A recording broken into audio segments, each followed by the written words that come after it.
Hey there guys, I'm Will and welcome to FP1 and now, what a race have we just witnessed in Germany today.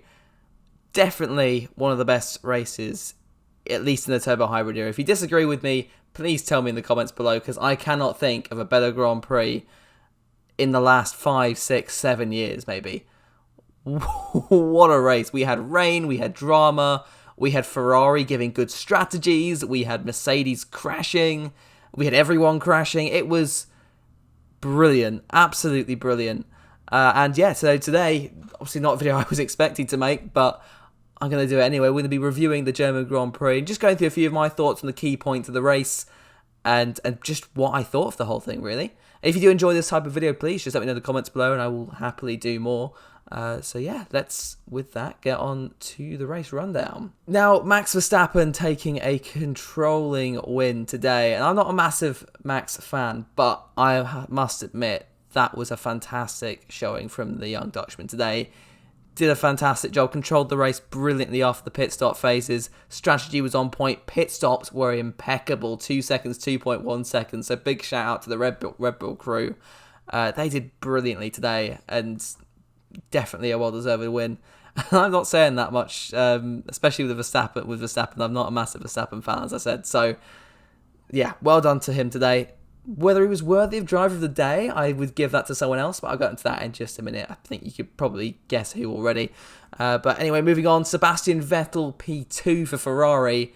Normally, okay, fair enough, P2 for Vettel, but he started in last place.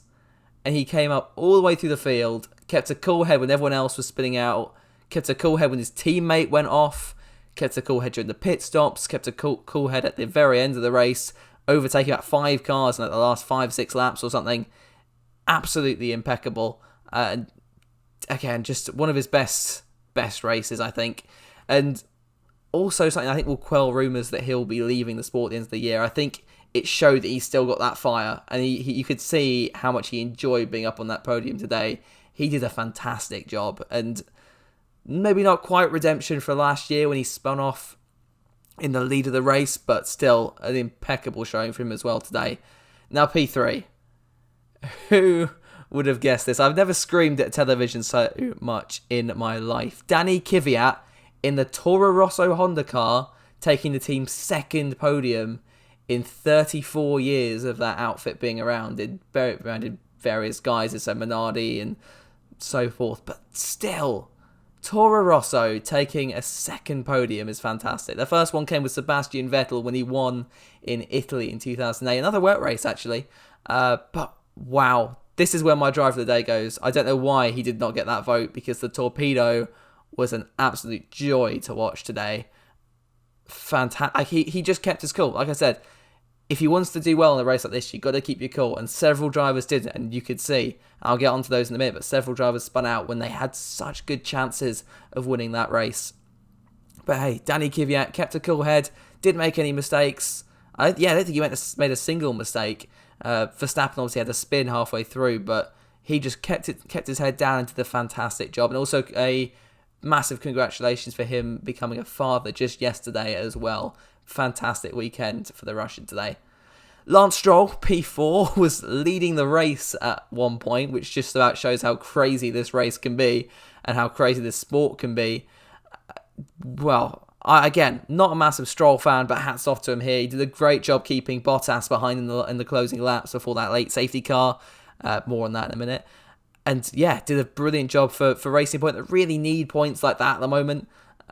With the midfield fight, some like McLaren and Renault jumping ahead in that midfield fight, they needed something to keep them in it, and this is a brilliant result for them today. So hats off to the Racing Point guys. Carlos Sainz in P5. I thought he could get a podium in those closing laps, but he got pipped by Vettel at the end. But still, again, another fantastic result. Good to see McLaren back on top again. These last few races for them have been brilliant. Outperforming the Works Renault team. Big questions over them as well, especially their reliability. Again, I'll get onto that in a second. But yeah, great job from the Spaniard as well. Alex Albon obviously had that clash with Pierre Gasly at the very end of the race today. Not too sure who was at fault there. Need to watch it again just to have a look whether Albon came across when Gasly was alongside. That's what it looked like from the outboard shots, but I'm not too sure. Gasly was not a particularly happy bunny after that accident, obviously putting him out with about 2 or 3 laps to go. But again, what shouldn't be forgotten is that Albon had a fantastic drive today, just like Kvyat. That car was just planted, especially that late stage of the race where the track was drying up. Albon absolutely smashed it, so well played to him today. The Alfa Romeos came 7th and 8th. Antonio Giovinazzi has been battling Raikkonen a lot more these last few races. A bit of a difficult start to the year, but now I think, is that, it's the 2nd or 3rd points finish now? In a team which only a couple of years ago finished last in the championship. It was Sauber guys. So really well done for Giovinazzi today. Kimi Raikkonen had a fantastic result as well. I think after lap 1 he was running 3rd or something, which was absolutely incredible. I thought, if he could keep this, it would be brilliant. Sadly not to be. Then again, Kvyat got 3rd, so that's crazy enough for me as well.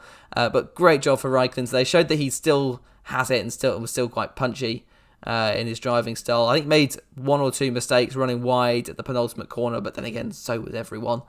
Now, after the Alfa Romeos came the good old Haas boys, who, of course, had to go and crash into each other again at the Turn 6 hairpin.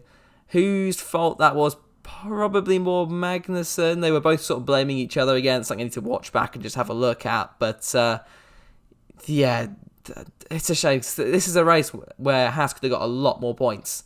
And were they not tripping over each other or making mistakes in the pit stops or anything like that? I feel like they could have been up there 5th, 6th, 7th, maybe, and could have got a lot more points there. Now, with the driver situation, I'm gonna have a video coming out soon on my driver predictions, which I think after this race I might have to redo. I'm not sure both of those two are going to finish the season, just with the current animosity and hatred there appears to be between those two guys on track at the moment. Clashes here, clashes in Britain. There was some other clashes previous in the year as well, and then just Grosjean making silly mistakes as well. Don't be surprised to see an Ocon finishing the season for Haas and splitting ties with Mercedes. You never know. P11 then, now we're at the point, and not someone I'd expect to see in P11, but Lewis Hamilton.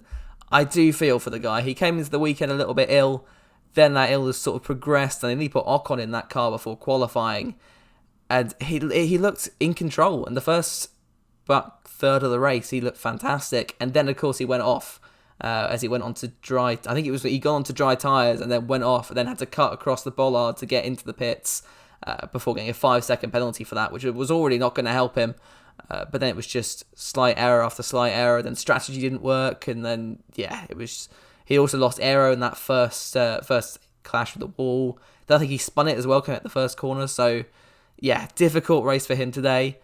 His teammate we'll get onto in a minute had an even worse one, but such a shame for Mercedes today. Not the race they were looking for, but at least that puts us in a bit of a nicer position when we look at how competitive the championship is. So after Lewis Hamilton, 12th and 13th, and funnily enough, last in the drivers that finished, the 2 Williams cars. I think they were hoping for a lot more today. I think their upgrades were looking like they would put them back in with the midfield, but they were just still off the pace, and it does raise questions about the leadership of that team and where it's going to go, and do they need to sign a deal with a Mercedes or a team higher up the grid to sort of get some parts. But like Haas are doing it for Ferrari, and you can look at what that's doing for that team at the moment.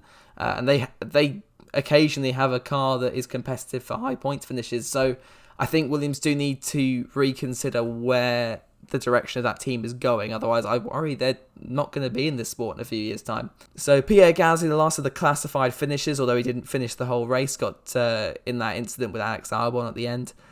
Dreadful race for him. I've genuinely considered taking down my last video several times over the last few days or so. I mean, after the start, he started 4th. About three laps in, he's running P19. Just couldn't get any traction in the weather today, and just was so off the pace with Verstappen. And he's just got to buck his game up. Otherwise, again, mid-season, I could see him getting replaced, or even at the end of the season. I don't know who by, but he's definitely on a thin thread with the Red Bull guys at the moment. Now, Valtteri Bottas, this was an opportunity lost. The first of the non-classified finishes. And, not just for Mercedes, though. He could have clawed back so many points towards Lewis Hamilton at the top today and just blew it in the closing laps of the race. He didn't need that P3, although it did look like he was going to get it and was taking Perez a while to get past, but mid-corner, turn 1, lost the back end, into the wall, race over. And that is a massive shame for the Mercedes driver. I was shocked when I saw that car in the wall. I thought, is that Hamilton again? No, Bottas now has made the mistake. And yeah, a weekend to forget on Mercedes' 200th Grand Prix start, definitely. Nico Hülkenberg, another driver who could have been on the podium today, was running P2 or P3 at one point, I think after one of the first safety cars, and then went wide at the penultimate corner, or the last corner, where so many people did today, actually, and so many people went out. Charles Leclerc as well. Raikkonen made a mistake over there. Hamilton been in the wall there as well. And again, I felt so gutted. When is this man gonna get a podium? He deserves one. He's had a pole position. Is it 167, 168 starts now without a podium? It's definitely a record. Yeah, such a shame for Hülkenberg. And Renault today, of course, Daniel Ricciardo having the engine failure as well.